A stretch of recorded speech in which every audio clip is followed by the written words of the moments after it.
لوگوں کی ایسی جماعتیں بنائی گئیں جو دور دراز علاقوں میں جا کر اس کی جھوٹی کرامات اور معجزات بیان کرتیں، جبکہ اس کے ایک پیروکار ابراہیم یقینی نے سباطائی زیوی کے نام سے ایک کتاب لکھی جس کا نام دی گریٹ وزڈم آف سولومون رکھا گیا۔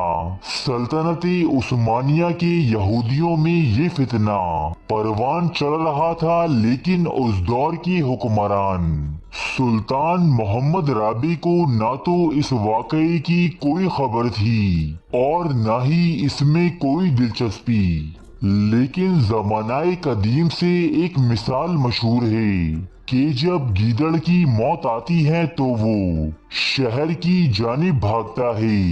سباطائی زیوی اپنی بڑھتی ہوئی مقبولیت کے سبب کچھ ایسا دیوانہ ہوا کہ یہ دعویٰ کر بیٹھا کہ وہ جلد ہی قسطنطنیہ جائے گا اور جب یہ وہاں پہنچے گا تو سلطان کا تاج اس کے سر پر ہوگا۔ اس دعوے کی بازی گشت جب اس دور کے عثمانی وزیر اعظم فاضل احمد پاشا تک پہنچی تو انہوں نے اسے پابند سلاسل کر کے قسطنطنیہ بلوایا اور اسے جیل خانے میں ڈال دیا گیا۔ کچھ دن قسطنطنیہ میں رکھ کر بعد ازاں اسے مصر کے مشہور قید خانے ابیدوس میں بھیج دیا گیا۔ سباطائی زیوی کے پاس نہ تو روپے پیسے کی کوئی کمی تھی اور نہ ہی مریدین کی، چنانچہ اس نے ایک دور دراز علاقے میں قائم قید خانے کے ملازمین کو رشوت کے عوض خرید لیا اور یہیں سے اپنی باطل دعوت و تبلیغ کے معاملات چلاتا رہا۔ کچھ دن بعد اسے خبر ملی کہ ایک پڑوسی ملک میں ایک اور یہودی ربی نہیمیہ نے مسیحا ہونے کا دعویٰ کیا ہے اور کافی سارے پیروکار بھی جمع کر لیے ہیں۔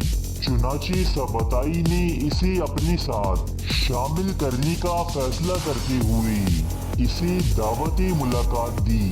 یہ جھوٹا مسیحا دوسرے جھوٹے مسیحا سے ملنے کے لیے کافی لمبا سفر کر کے ابیدوس کے قید خانے میں پہنچا، لیکن یہ ملاقات تلخی اور بد زبانی پر ختم ہوئی۔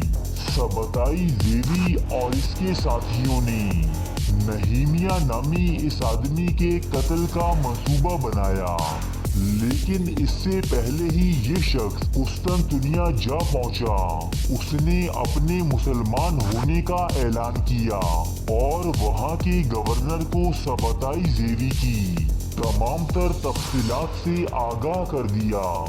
جب یہ تفصیلات سلطان محمد رابع تک پہنچی تو انہوں نے سباطائی زیوی اور اس کے خاص مریدین کو قسطنطنیہ بلوایا اور اس کے سامنے دو شرائط رکھیں۔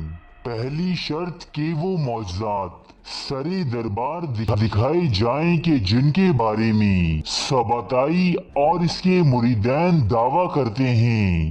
دوسری شرط یہ کہ یہ لوگ مسلمان ہو جائیں، اور ان دونوں شرائط کے نہ ماننے کی صورت میں انہیں امپیلنگ یعنی سلاخوں میں پیرو دیے جانے کی سزا سنائی گئی۔ ظاہر ہے کہ سباطائی زیوی کی تمام تر کرامات جھوٹی اور من گھڑت تھیں، اس لیے یہ سلطان کے ڈر سے مسلمان ہو گیا۔ مسیحی اور مسلمان حلقوں میں اس کا خوب مذاق بنایا گیا، جبکہ اس کے بہت سے مریدین بھی بددل ہو کر اسے چھوڑ گئے، لیکن بہت سے کٹر مرید اب بھی اس کے ساتھ رہے اور اسی کے ساتھ تقریباً 300 یہودی خاندانوں نے اسلام قبول کیا۔ یہ تمام لوگ ڈونما یعنی تبدیل ہونے والے یہودی کہلائے۔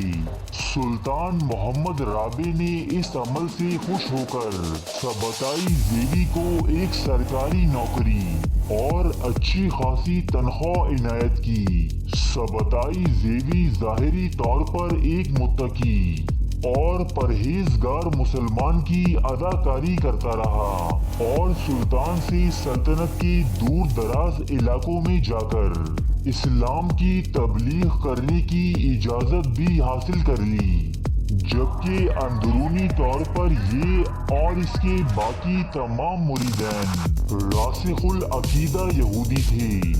یہ اسلامی تبلیغ کی آڑ میں مسلسل اپنی جمعیت بڑھاتے رہے، جب تک سلطان کو سبتائی کی سازشوں کا علم ہوتا۔ یہ اپنا حلقہ اثر کافی وسیع کر چکے تھے۔ حقیقت کا علم ہونے پر سلطان نے سبتائی زیوی کو تمام عہدوں سے معزول کرتے ہوئے اسے ایک دور دراز علاقے میں نظر بند کر دیا۔ یہ شیطان صرف آدمی تعمر اسی چھوٹے سے قصبے میں قید رہ کر ایک دن مر گیا، لیکن اس کا بنایا ہوا فرقہ ڈونما آنے والی ادوار میں ہمیشہ سلطنت عثمانیہ کے لیے سر کا درد بنا رہا، یہاں تک کہ سلطنت عثمانیہ کو اندرونی طور پر کمزور کرنے والی سیاسی تحریک نوجوان ترک بھی اسی خفیہ تنظیم کا ایک کارنامہ تھی۔ بعض لوگوں کا نظریہ ہے کہ جدید ترکی کے بانی مصطفیٰ کمال اتا ترک نے بھی اسی فرقے کی کوکھ سے جنم لیا، جبکہ بعد ازاں ترکی میں برسر اقتدار آنے والے کئی حکمرانوں پر بھی اس فرقے یعنی ڈونما سے تعلقات کا الزام عائد کیا جاتا رہا ہے۔ ایک اندازے کے مطابق آج بھی ترکی میں کم و بیش 1,00,000 کے قریب ڈونما یہودی آباد ہیں، جبکہ ان کے بانی سبتائی زیوی کو آج بھی یہودیوں کی تمام خفیہ تنظیمات کا بانی تصور کیا جاتا ہے۔ ارے فرینڈز، ایک منٹ، آپ ایسے ہی جا رہے ہیں؟ اتنی محنت سے ویڈیو بنائی ہے، ایک لائک تو بنتا ہے نا؟ اور دوسرا یہ کہ آپ ہمیں اتنی بڑی دنیا میں دوبارہ کیسے ڈھونڈیں گے؟ تو اس کا حل یہ ہے کہ آپ ہمارے چینل کو سبسکرائب کر لیجئے اور اس بیل کے آئیکن کو کلک کر دیجئے۔ اس طرح ہمارے آنے والی تمام ویڈیوز آپ تک پہنچتی رہیں گی۔ ارے ڈریے مت، یہ بالکل فری ہے۔